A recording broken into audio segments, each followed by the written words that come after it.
پہاڑوں کے دامن میں بسا ایک چھوٹا سا گاؤں، جہاں مٹی کے گھروں کی دیواریں بارش کی بوندوں سے بھیگ کر مہکتی تھیں اور گھنے جنگلوں کا سکوت راتوں کو ایک پراسرار پردہ تان دیتا تھا۔ اس گاؤں کا دل ارمان تھا، 27 سال کا ایک خوبصورت درزی، جس کے ہاتھوں میں سلائی مشین جادو جگاتی تھی۔ درمیانہ قد، گوری رنگت، ہلکی داڑھی اور تیز نقوش والی آنکھیں جو دور ستاروں تک دیکھتی تھیں۔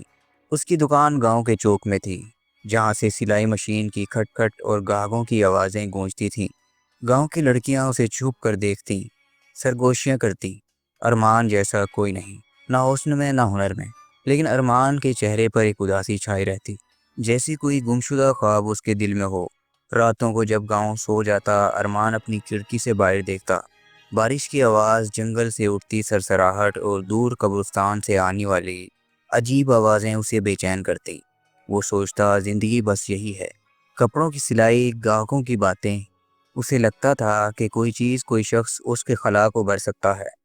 گاؤں والوں کے لیے وہ ایک افسانہ تھا، لیکن اس کے اندر ایک تنہائی تھی جو کوئی نہ دیکھ سکتا تھا۔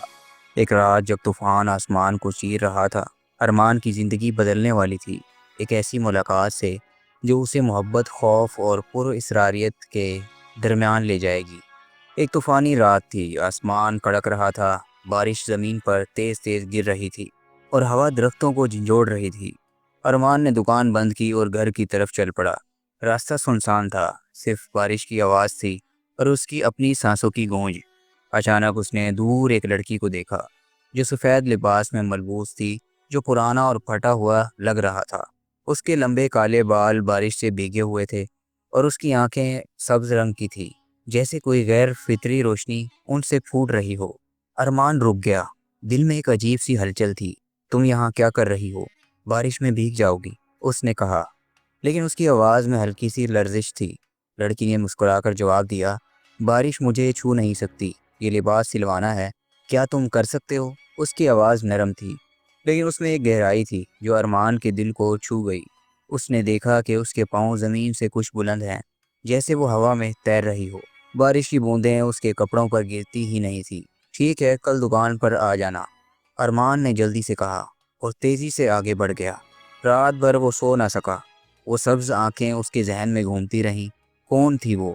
کیوں اس کا لباس بارش سے محفوظ تھا؟ اور وہ عجیب سی چمک؟ اسے خوف بھی ہوا اور عجیب سی کشش بھی تھی۔ اگلے دن وہ لڑکی جس نے اپنا نام زہرا بتایا، دکان پر آئی۔ یہ لباس سی دو، اس نے کہا اور وہی پرانا جوڑا ارمان کے ہاتھوں میں دیا۔ ارمان نے کام شروع کیا۔ زہرا بیٹھی اسے دیکھتی رہی۔ تم یہاں کی نہیں لگتی، کہاں سے ہو؟ ارمان نے ہمت کر کے پوچھا۔ قریب ہی جنگل سے، زہرا نے مسکرا کر جواب دیا۔ اس کی مسکراہٹ میں ایک راز تھا جو ارمان کو کھینچ رہا تھا۔ زہرا اکثر دکان پر آنے لگی، کبھی کوئی کپڑا سلوانے، کبھی یوں ہی بات کرنے۔ ان کی باتیں گہری ہوتی گئیں۔ زہرا پوچھتی، تم کیوں اتنا تنہا ہو ارمان؟ اور ارمان جواب دیتا، شاید اس لیے کہ مجھے کوئی سمجھتا ہی نہیں۔ زہرا مسکراتی اور کہتی، شاید میں سمجھ سکتی ہوں۔ اس کی موجودگی ارمان کو سکون دیتی، اس کی تنہائی جیسے گھٹنے لگی۔ ایک دن وہ دونوں جنگل کی سیر کو نکلے۔ وہاں پرندے خاموش ہو جاتے، ہوا ٹھنڈی ہو جاتی، لیکن ارمان کو زہرا کی باتیں سن کر لگتا کہ وہ صدیوں سے اسے جانتا ہے۔ گاؤں والوں نے سرگوشیاں شروع کر دی۔ وہ لڑکی کون ہے؟ اسے پہلے کبھی نہیں دیکھا، اس کی آنکھیں عجیب ہیں، جیسے کوئی جن ہو۔ ارمان نے ان باتوں کو نظر انداز کیا۔ وہ زہرا سے جڑتا جا رہا تھا، لیکن دل میں ایک خوف بھی اٹھ رہا تھا۔ وقت گزرنے کے ساتھ ارمان نے عجیب چیزیں نوٹس کرنا شروع کی۔ ایک دن زہرا دکان میں آئینے کے سامنے کھڑی تھی، لیکن اس کا عکس غائب تھا۔ ارمان کا دل زور سے دھڑکنے لگا۔ جب اس نے زہرا کا ہاتھ چھوا، وہ برف کی طرح ٹھنڈا تھا۔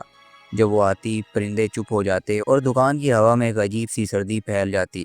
گاؤں کے بزرگوں نے اسے خبردار کیا، ارمان، وہ کوئی انسان نہیں، صدیوں پہلے ایک ظالم جاگیردار نے ایک لڑکی کو مار ڈالا تھا۔ اس کی روح اب تک جنگل میں بھٹکتی ہے، اس سے دور رہو۔ ارمان ہنس پڑا، لیکن اس کا دل لرز رہا تھا۔ وہ زہرا سے محبت کرنے لگا تھا، لیکن کیا یہ محبت ممکن تھی؟ راتیں خوفناک خوابوں سے بھر گئیں۔ وہ زہرا کو درد میں دیکھتا، اس کی چیخیں سنتا۔ ایک رات اس نے خواب میں دیکھا کہ ایک سیاہ سایہ زہرا کو گھسیٹ رہا ہے۔ وہ جاگا تو اس کا جسم پسینے سے شرابور تھا۔ ایک رات زہرا نے سب کچھ بتا دیا۔ وہ دکان میں اکیلی بیٹھی تھی، اس کی سبز آنکھیں آنسوں سے چمک رہی تھی۔ لیکن کوئی آنسو گرا نہیں۔ ارمان، میں زندہ نہیں ہوں۔ صدیوں پہلے میں ایک غریب لڑکی تھی۔ ایک جاگیردار نے مجھے محبت کا جھانسا دیا، پھر مجھے بے دردی سے مار ڈالا اور جنگل میں دفنا دیا۔ میری روح سکون نہیں پا سکی، میں اس زمین سے بندھی ہوں۔ ارمان حیران رہ گیا، اس کا دل دکھ سے بھر گیا۔ تمہیں کیا چاہیے زہرا؟ اس نے پوچھا۔ میری مدد کرو ارمان، میری قبر کھودو، مقدس کلمات پڑھو تاکہ میری روح آزاد ہو۔ زہرا کی آواز میں درد تھا لیکن ایک امید بھی۔ ارمان رو پڑا۔ وہ اس سے محبت کرتا تھا لیکن یہ حقیقت اسے توڑ رہی تھی۔ ارمان کا دل دو حصوں میں بٹ گیا۔ ایک طرف زہرا سے محبت تھی، دوسری طرف خوف۔ کیا وہ اپنی جان خطرے میں ڈالے؟ خوابوں میں زہرا کی چیخیں اسے تنگ کرتی، وہ اس کا درد دیکھتا، اس کی پکار سنتا۔